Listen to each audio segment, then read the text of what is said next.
This thing is insane.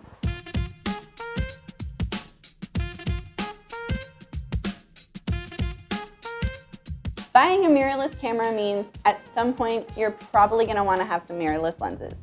You're also going to want to pick the right one for the job, and we want to help you figure that out.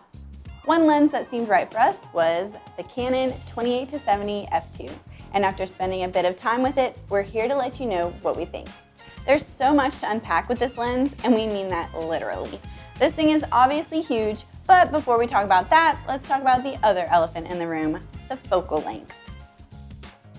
When buying any new lens, the focal length is always the first thing you look for. Need to get close up? Try an 85mm or anything higher. Need to cover a larger area? Go wider with a 35mm or lower. Or maybe you just want something right down the middle. The 50mm has you covered. Luckily, this lens includes a highly versatile range of focal lengths between 28 and 70, while being able to maintain a low f2 aperture across the board. The best part about this is that it essentially acts as a 3-in-1 lens, allowing you to save a ton of time since you don't have to switch lenses over and over again during a shoot. The one downside to this is that it takes up way more space than most lenses. It's not the worst thing in the world, just expect the lens to take up a designated spot in your bag or on your shelf. And as you could probably expect for a lens of this size, it's also heavy, and carrying it around can get exhausting, especially for longer shoots like a wedding. If you're going to be carrying it around for long periods of time, you might want to consider a harness over something like a typical neck strap or just going handheld. That sounds like a disaster waiting to happen.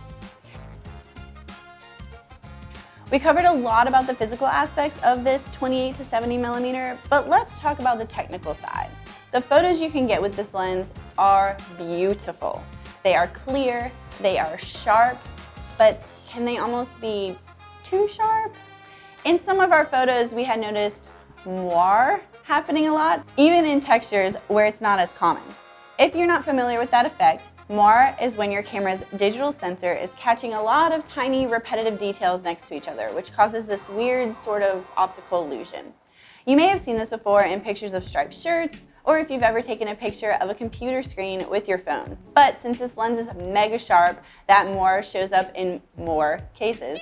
Specifically, we find it happening a lot in photos of finer fabrics. Fortunately, it's common enough for Lightroom to have a whole setting to fix it, which you can access with the masking tool. Overall, this lens's versatility makes it very convenient for shoots when you're looking to save time. Just make sure to brace yourself for the 28-70 size and weight, because you might have to take a breather on longer shoots. One thing's for certain, you won't have to worry about your photos not being sharp enough, but you might encounter a few that are a bit too sharp. For us, all these pros totally outweigh the cons, but what really tips the scale is the price. For the price point of around $3,000, this lens will certainly take more than a few shoots to pay off. For the leisure photographer, it could be a risky purchase, but we believe it's perfect for anyone who's looking for a great lens for shooting weddings, or even if you're just looking to grow your professional work. Let us know your own experience with this lens, and feel free to recommend more gear for us in the comments below. And don't forget to like and subscribe for more content. Until next time. Ow.